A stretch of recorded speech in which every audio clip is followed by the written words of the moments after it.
Expiry डेला तुमचा loss का होतो तुम्हाला माहिती आहे का? त्याचं सर्वात महत्त्वाचं कारण आहे, तुम्ही मार्केटकडे एका रिटेल ट्रेडरच्या दृष्टिकोनातून पाहता. एक इन्स्टिट्यूशनल प्लेयर म्हणून तुम्ही मार्केटकडे कधीच पाहत नाही. त्याच्यामुळे तुम्हाला तुमचा व्ह्यू बदलावा लागेल. जर तुम्हाला प्रॉफिटेबल ट्रेडर बनायचं असेल, तर तुम्हाला ही गोष्ट लक्षात घ्यावी लागेल, की जे इंडिकेटर्स तुम्ही सध्या यूज करताय, तुम्ही कशा पद्धतीने तुमचे ट्रेड्स प्लॅन करता. तुम्ही RSI पाहता, ओव्हरबॉट आहे की ओव्हरसोल्ड आहे. MACD जे आहे त्याला तुम्ही पाहत असता. विविध पद्धतीचे जे तुमचे EMS आहेत त्याचे क्रॉसओव्हर तुम्ही ट्रॅक करत असता आणि एक्झॅक्टली ह्याच लेवलला तुम्हाला इन्स्टिट्यूशन जे आहेत ते ट्रॅप करत असतात. त्यांना माहित असतं एक रिटेल ट्रेडर मार्केटमध्ये काय पाहतो आणि कशा पद्धतीने तो ट्रेड करत असतो. तुमची हीच सायकोलॉजी हेच टेक्निकल अनालिसिस जे आहे त्याला डिकोड ते करतात आणि ते ट्रॅप क्रिएट करतात आणि त्या जाळ्यांमध्ये तुम्ही अडकता आणि त्याच्यामुळे तुमचा लॉस होत असतो. नमस्ते मित्रांनो, मी संतोष निकम. मी एक सेबी रजिस्टर रिसर्च अनालिस्ट आहे आणि माझ्या प्रत्येक व्हिडिओच्या माध्यमातून मी इन्स्टिट्यूशनल स्टाईल ट्रेडिंग डिकोड करण्याचा प्रयत्न करत असतो तुमच्यासोबत. आणि आजच्या व्हिडिओमध्ये देखील अशाच पद्धतीची एक स्ट्रॅटेजी मी तुमच्यासोबत शेअर करणार आहे, जी तुम्ही तुमच्या रेग्युलर मार्केटमध्ये सुद्धा यूज करू शकता आणि एक्सपायरीच्या दिवशी सुद्धा यूज करू शकता. सर्वात महत्त्वाचं म्हणजे या स्ट्रॅटेजीसाठी मी कुठलाही इंडिकेटर सांगणार नाहीये. तुम्ही शॉर्ट व्हिडिओज, लॉंग व्हिडिओज पाहत असता ज्याच्यामध्ये तुम्हाला भरमसाठ इंडिकेटर्स सांगितले जातात, परंतु इंडिकेटरवरती काय रिझल्ट्स येतात हे तुम्हाला माहिती आहे. कमेंट करून मला देखील सांगा काय रिझल्ट्स येतात.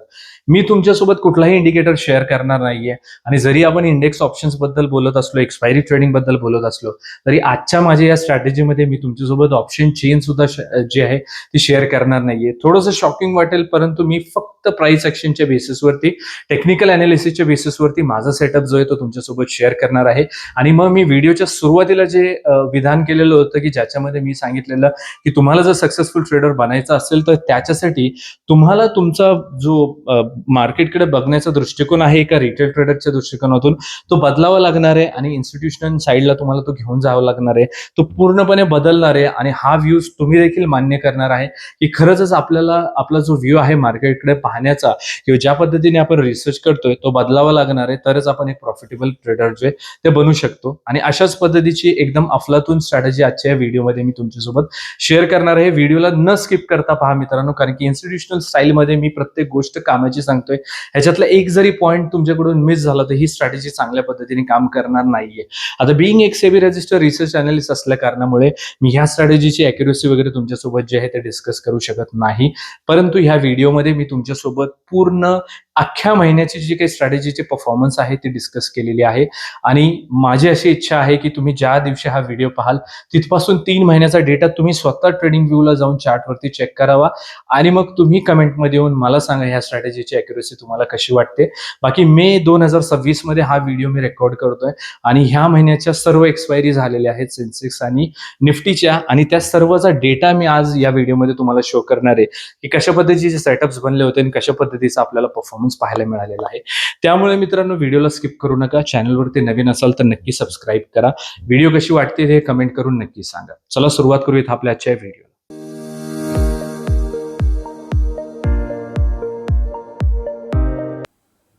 मित्रांनो, सर्वप्रथम तर तुम्हाला सांगू इच्छितो की जे काही गोष्टी मी तुमच्यासोबत इथं शेअर करतोय ह्या इन्स्टिट्यूशनल लेवलच्या गोष्टी आहेत आणि त्याच्यामुळे तुमच्या त्या निश्चितपणे फायद्याच्या ठरणार आहेत. परंतु आता व्हिडिओ पाहताना ह्या गोष्टी खूप सोप्या वाटतात. ह्याचे लाईव्ह एक्झाम्पल सुद्धा तुम्हाला दाखवणार आहे. आता मे महिन्यामध्ये 2026च्या मे महिन्यात ही व्हिडिओ मी रेकॉर्ड करतोय आणि ह्या महिन्यातल्या निफ्टीच्या 4ही एक्सपायरी झालेल्या आहेत. त्यामुळे मी तुम्हाला त्या 4ही एक्सपायरीचा काय परफॉर्मन्स राहिलेला आहे ह्या स्ट्रॅटेजीचा तो दाखवणार आहे. सेन्सेक्स वरती चालते का नाही हा प्रश्न आहे लोकांचा, तर निश्चितपणे सेन्सेक्स वरती सुद्धा याचे एक्झाम्पल्स मी तुम्हाला दाखवणार आहे. रॅन्डम कुठलीही डेट न दाखवता ही स्ट्रॅटेजी तुम्हाला वीकडेज मध्ये, म्हणजे एक्सपायरी नसेल त्या दिवशी जरी तुम्ही याचा वापर केला तरी देखील ही स्ट्रॅटेजी तुम्हाला चालताना पाहायला मिळणार आहे. परंतु हा व्हिडिओ आपण स्पेशली एक्सपायरीसाठी करतोय, त्याच्यामुळे मी तुम्हाला ह्या महिन्यात झालेल्या एक्सपायरीचाच डेटा दाखवणार आहे की कशा पद्धतीचा सेटअप बनला होता आणि कशा पद्धतीचा आपल्याला त्याचा परफॉर्मन्स पाहायला मिळालेला आहे. आणि त्याच्यानंतर तुम्ही अजून मागच्या 2-3 महिन्यांचा बॅकटेस्ट करा आणि बॅकटेस्ट करून मग मला कमेंटमध्ये सांगा ह्या स्ट्रॅटेजीची अॅक्युरेसी तुम्हाला किती % वाटते. परंतु ह्या गोष्टी मी ज्या वेळेला तुम्हाला सांगेल, चार्टवरती दाखवेल, त्यावेळेला तुम्हाला खूप सोप्या वाटणार आहेत मित्रांनो, पण ज्यावेळेला त्यांना अप्लाय करायचे चार्टवरती त्यावेळेला त्या तुमच्यासाठी खूप अवघड असणार आहेत आणि याच्यासाठी तुम्हाला प्रॅक्टिस करावी लागेल आणि प्रॅक्टिस झाल्यानंतर ज्यावेळेला तुम्हाला सेटअप समजायला सुरुवात होतील हे इन्स्टिट्यूशनल, त्यावेळेला तुम्हाला ते खूप चांगल्या पद्धतीने समजतील देखील आणि अप्लाय देखील करता येतील. परंतु याच्यासाठी तुम्हाला आत्ता हे सर्व सेटअप लिहून ठेवावे लागतील, जेणेकरून तुम्ही विसरलात तरी तुम्हाला परत त्याला जे आहे ते रिवाइज करता येईल आणि अप्लाय करता येईल. तर ह्या सेटअपला सुरुवात करण्या अगोदर मी तुम्हाला काही बेसिक गोष्टी सांगतोय, त्याच्याबद्दल जे ते पहिल्यांदा पाहून घ्यात आणि त्याच्यानंतर मी तुम्हाला चार्टचे लाईव्ह एक्झाम्पल सुद्धा दाखवणार आहे याच महिन्यातले. बाकीचे युट्यूबर्स सारखे कुठल्याही रँडम डेट्स आहेत त्या घेऊन दाखवणार नाहीये. व्हिडिओचं थंबनेल आहे हिरो झिरो स्ट्रॅटेजी किंवा एक्सपायरी डे स्ट्रॅटेजी, तर तुम्हाला एक्सपायरी डेचा चार्ट खोलून दाखवणार आहे की त्या दिवशी काय झालेलं होतं. बाकी रँडम मधल्या दिवसांमध्ये काय होतं ते तुम्ही चेक करून मला कमेंटमध्ये सांगा, कारण की माझं जे थंबनेल असतं तेच कंटेंट तुम्हाला पाहायला मिळतं व्हिडिओमध्ये आणि माझा नेहमी प्रयत्न राहतो इन्स्टिट्यूशनल स्टाईल तुमच्यासोबत काही ना काही शिकवण्याचा. व्हिडिओ जे आहेत हे इन्स्टिट्यूशनल स्टाईल असल्यामुळे याच्यामधला प्रत्येक पॉईंट, प्रत्येक मुद्दा जो आहे तो महत्वाचा असतो. व्हिडिओ स्किप केली तर तुमचा लॉस होण्याचे जास्त चान्सेस असतात, कारण की ह्याच्या जी काही चेकलिस्ट सांगितली ती पूर्ण फॉलो नाही केली तर स्ट्रॅटेजी एक्झॅक्टली अप्लाय होत नाही आणि त्याच्यामुळे आपला लॉस होऊ शकतो. त्यामुळे मित्रांनो व्हिडिओला न स्किप करता पूर्ण व्हिडिओ पहा. तर याच्यामध्ये मी पहा 4 टाईपचे पॅटर्न जे आहेत ते मार्क केलेले आहेत. याला तुम्ही कॅन्डलस्टिक पॅटर्न सुद्धा म्हणू शकता. आता मार्केटमध्ये सपोर्ट आणि रेजिस्टन्स तुम्हाला कसे माहिती असतील की अशा पद्धतीचे आपण सपोर्ट मार्क करतो, अशा पद्धतीचे रेजिस्टन्स मार्क करतो, अशा पद्धतीची ट्रेंड लाईन असते त्याला मार्केट येतं आणि त्याला आपण सपोर्ट असं म्हणतो, किंवा खालून वरती गेलं तर रेजिस्टन्स घेतला असं म्हणतो. थोडक्यात काय तर आपले सपोर्ट आणि रेजिस्टन्स हे ट्रेंड लाईनच्या बेसिसवरती जास्त असतात किंवा अशा पद्धतीचे पहिले स्विंग हाईज आणि स्विंग लोज जे असतात त्याच्या बेसिसवरती जास्त असतात. परंतु याच्या पलीकडे सुद्धा व्हॉल्यूम बेसिसवरती एक सपोर्ट आणि रेजिस्टन्स असतो आणि तो तुम्हाला आजच्या व्हिडिओमध्ये शिकवणार आहे. या स्ट्रॅटेजीवरती मी तुम्हाला प्युअर प्राइस ऍक्शन शिकवणार आहे.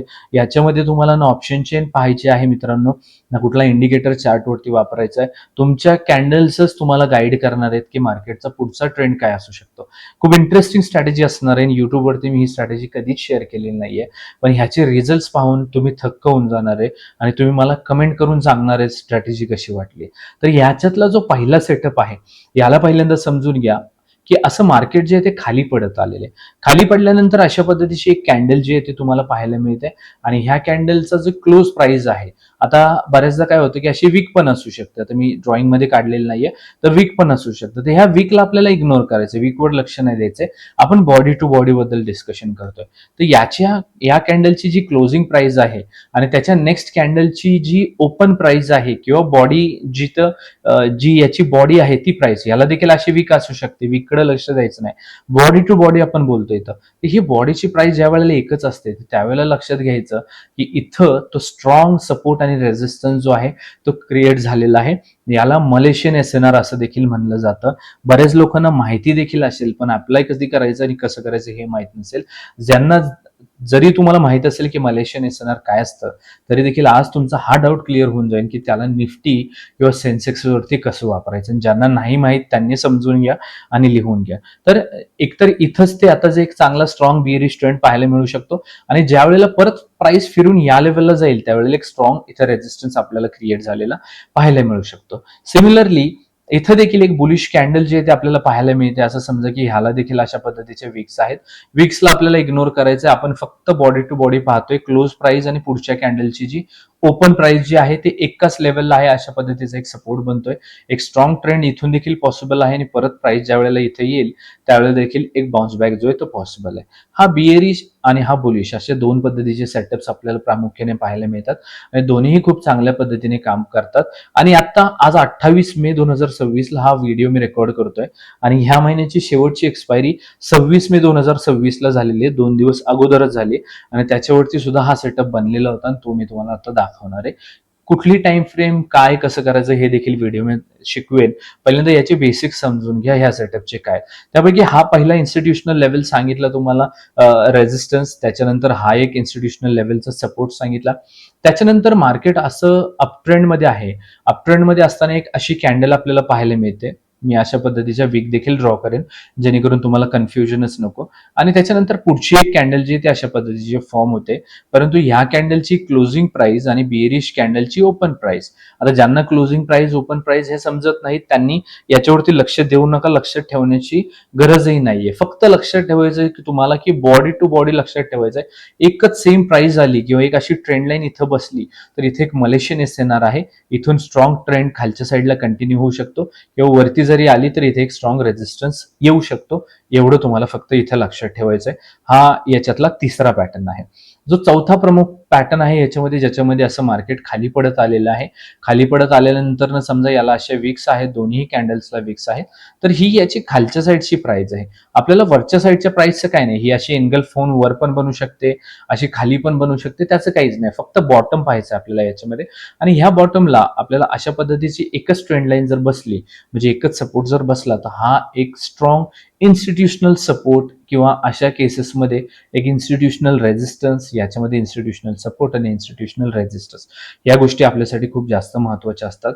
याचा एक स्क्रीनशॉट करून घ्या. जर तुमच्याकडे वही असेल, लिहित असाल, या गोष्टी पहिल्यांदा व्हिडिओला पॉज करा आणि ह्या पहिल्यांदा लिहून घ्या, कारण की हा बेस आहे या स्ट्रॅटेजीला समजण्यासाठीचा. तर हे मी तुम्हाला आता समजवलेलं आहे. आता मी काय करेन, तुम्हाला याचे लाईव्ह एक्झाम्पल्स जे आहेत ते दाखवेन, निफ्टीचे देखील दाखवेल आणि बँक निफ्टीचे सुद्धा लाईव्ह एक्झाम्पल्स मी तुमच्यासोबत शेअर करेन. सर्वप्रथमतः आज 28 तारीख आहे, 26 तारखेला आपली मंथली एक्सपायरी आणि निफ्टीची शेवटची एक्सपायरी झाली. त्याच्याबद्दल आपण इथं त्याचं उदाहरण जे आहे ते घेऊया. जसं की मी तुम्हाला सांगितलं की ह्या कॅन्डलची पहा ही क्लोजिंग प्राइस आणि ह्या कॅन्डलची ही ओपनिंग प्राइस एकाच रेंजमध्ये आली. याच्यासाठी मी 1 तासाची टाइम फ्रेम यूज केलेली आहे. ह्या स्ट्रॅटेजीसाठी मोस्ट प्रेफरेबल टाइम फ्रेम असणारे 1 तासाची. नाही मिळाला याच्यावरती तर 30 मिनिट आणि नाहीच मिळाला तर 15 मिनिट. 15 मिनिट ही लास्ट टाइम फ्रेम असेल, त्याच्या खाली व्हॉलेटिलिटी वाढून जाते. 5-10 मिनिटाची सुद्धा कॅन्डल्स काम करतात, परंतु त्याच्याबद्दल आपण बोलणार नाहीये, कारण की हिरो झिरो मध्ये प्रीमियम डीके खूप फास्ट मध्ये होऊन जातं. सोबतच तुम्हाला लक्षात ठेवायचं की कालची कॅन्डल एक अशी असेल आणि 9:15 ते 10:15 जर एक अशी कॅन्डल तयार झाली आणि जर तुम्ही हिरो झिरोला ट्रेड करताय तर 10:15 ते 3:30 पर्यंत खूप लांब टाइम होतो. त्याच्यामुळे ओटीएम ट्रेडिंग जे आहे ते रिस्की राहते, त्यामुळे त्याला पण हिरो झिरो कन्सिडर नाही करू शकत. अशा वेळेला आपण ऍट द मनीला जे आहे ते टेस्ट करून पाहू शकतो. स्ट्रॅटेजी डायरेक्ट अप्लाय करायची नाहीये. मनी मॅनेजमेंटनुसार हेच चुकतं आपलं, आपण कुठल्याही स्ट्रॅटेजीला बॅक टेस्ट करत नाही. ही स्ट्रॅटेजी जरी मी बॅक टेस्ट केलेली असली तरी तुमच्यासाठी ती कशी चालते, तुम्ही तिला कितपत चांगल्या पद्धतीने कॅच करताय, हे देखील तुम्हाला एकदा पाहावं लागणार आहे. त्याच्यामुळे एकदा स्ट्रॅटेजीला पहिल्यांदा बॅकटेस्ट करा. मी तुम्हाला मे 2026च्या सगळ्या एक्सपायरी चार्टवरती दाखवणार आहे आणि तुम्हाला मागच्या 2 महिन्याच्या जे चार्ट्स आहेत, जर समजा तुम्ही अजून 3-4 महिन्यानंतर हा व्हिडिओ पाहत असाल तर ज्या दिवशी व्हिडिओ पाहताय तिथपासून 3 महिन्याचा बॅकटेस्ट करा आणि मग मला सांगा ह्या जे स्ट्रॅटेजी आहे त्याची अॅक्युरेसी किती % वाटली तुम्हाला आणि कमेंट करून नक्की कळवा. आता सध्या तर मी सांगेन तुम्हाला ह्याच्या चार्टसाठी 1 आवरची टाइम फ्रेम माझ्यासाठी बेस्ट आहे आणि मी ती टाइम फ्रेम जी आहे ती वापरत असतो. पहिल्यांदा काय झालं पहा, इथं आपल्याला एक चांगला मलेशियन एसएनआरचा सेटअप पाहायला मिळालेला आहे 1 आवर. आता 1 आवर वरती सेटअप मिळाल्यानंतर टेक्निकली आणि अग्रेसिव्हली 2 पद्धतीने याला ट्रेड करता येतं. त्यापैकी हा पहिला सेटअप आहे. याच्या ब्रेकडाऊनच्या बेसिसवरती आपण ब्रेकडाऊन करू शकतो, परंतु ही कॅन्डल खूप मोठी आहे, 1 तासाची कॅन्डल असल्या कारणामुळे याला आपण काय करू शकतो, 1 तासावरती मी पहिल्यांदा ट्रेंड लाईन मार्क करेल. समजा ही कॅन्डल 1:15 ते 2:15 फॉर एक्झाम्पल सांगतो, एक्झॅक्ट टाइम नाही, 1:15 ते 2:15 ची कॅन्डल आहे, तर 2:15 नंतर मी अशा पद्धतीची ट्रेंड लाईन मार्क करेल ज्या वेळेला ही कॅन्डल बनायला सुरुवात झाली. या फॉर्मेशन मधली पहिली 5 मिनिटाची जी कॅन्डल आहे, समजा अशी ट्रेंड लाईन बनवून दिली मी, पहिली 5 मिनिटाची कॅन्डल अशी बनलेली आहे, त्याच्या खाली मी माझी एंट्री प्लॅन करेल आणि लेटेस्ट स्विंग हाय जो आहे त्याला मी माझा स्टॉप लॉस आहे तो कन्सिडर करेन. जितक्या उशिराने हा सेटअप मिळेल तेवढं तुम्हाला प्रीमियम स्वस्त मिळणार आहे आणि फास्ट मूवची शक्यता जास्त आहे. जितक्या लवकर असेल तितकं ओटीएम ट्रेडिंग रिस्की राहणार आहे, हे मी तुम्हाला व्हिडिओत अगोदरच सांगितलेलं आहे. तर पहा, इथून एक चांगला पाहायला मिळाला. त्याच्यानंतर हा मलेशियन एसएनआरचा सेटअप सुरुवातीलाच मी तुमच्यासोबत शेअर केला आणि हा बनत गेला. इन्स्टिट्यूशन्स मार्केटला खाली घेऊन येत आल्या आणि एक ट्रेंड चांगला कंटिन्यू जो आहे तो होत राहिला.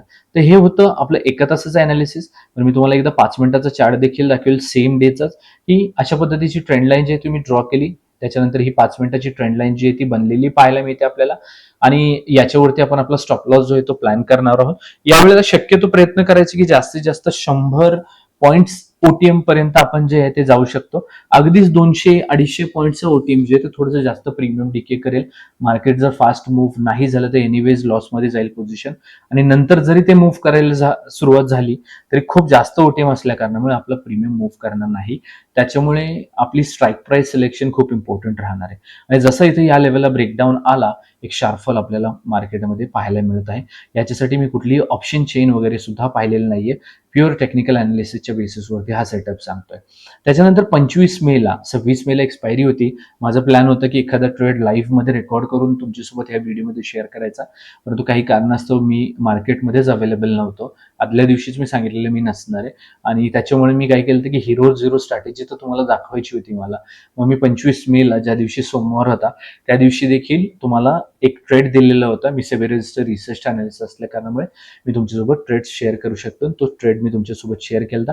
अशा पद्धतीचा 1 आवरती मला एक मलेशियन एसएनआरचा सेटअप जो आहे तो पाहायला मिळालेला होता एका सपोर्टला, आणि त्याच्यानंतर त्याला मी 5 मिनिटावरती शिफ्ट केलेलं होतं ह्या रिजेक्शन कॅन्डलच्या बेसिसवरती. 25 तारखेला मी हा हिरो झिरोचा ट्रेड जो आहे तो शेअर केलेला होता. 25 मे 2026ला टेलिग्रामवरती गेला तरी हा ट्रेड तुम्हाला ह्या टाइम सहित चॅनलवरती पाहायला मिळेल. डॉट त्याने 34 रुपयांना जे आहे अशा पद्धतीने टच केलं, आणि पूर्ण ब्लास्ट आपल्याला ह्याच्या प्रीमियम मध्ये पाहायला मिळतोय. आणि सर्वात विशेष महत्वाचं म्हणजे 25 मेला जर तुम्ही चार्टवरती जाऊन पाहिलं तर निफ्टी पूर्ण दिवसभर साईडवेज पाहायला मिळेल तुम्हाला.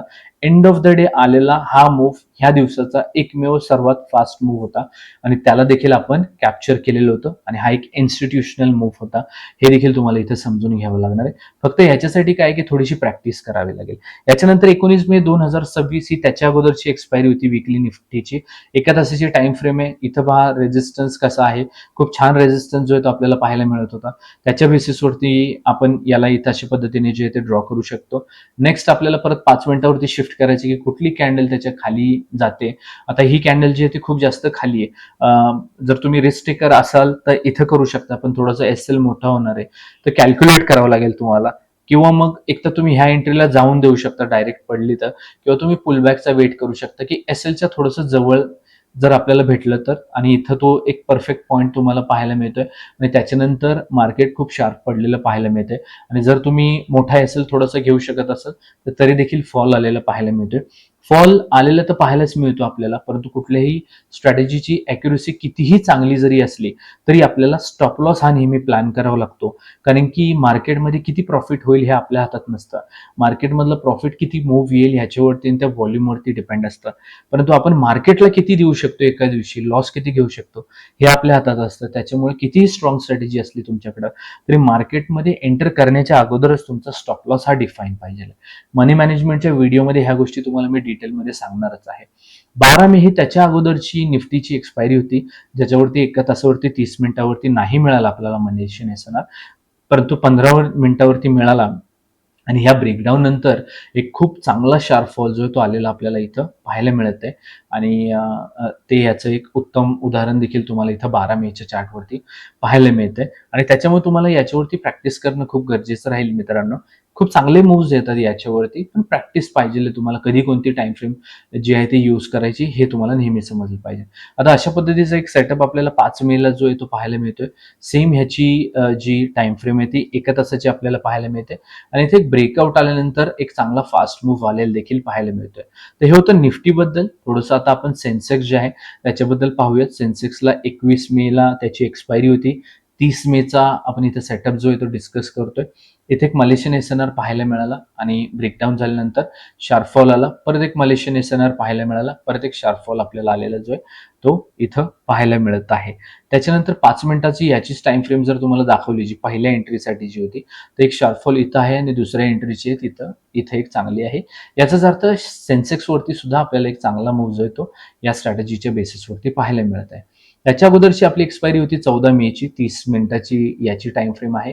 इथं सेम सेटअप पाहायला मिळतोय, आणि तो आल्यानंतर देखील एक चांगला मूव्ह जो आहे तो आपल्याला इथं पाहायला मिळत आहे. आणि अशा पद्धतीचा त्याचा 5 मिनिटाचा जो आहे तो सेटअप होता. इथं आपण या ब्रेकआउटच्या बेसिसवरती जसं की तुम्हाला सांगितलं की अशा पद्धतीची कॅन्डल आहे.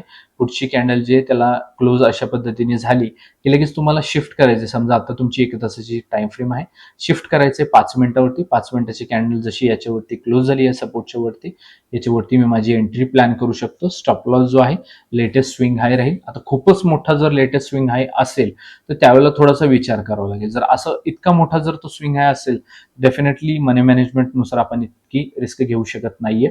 अशा वेळेला त्या ट्रेडला आपल्याला इग्नोर करावं लागणार आहे. 7 मे या महिन्याची पहिली एक्सपायरी होती सेन्सेक्सची. 1 तासाची टाइम फ्रेम आहे. सेम पॅटर्न आपल्याला पाहायला मिळतोय आणि लगेच एक शार्प फॉल देखील जे आहे ते मार्केटमध्ये पाहायला मिळतोय.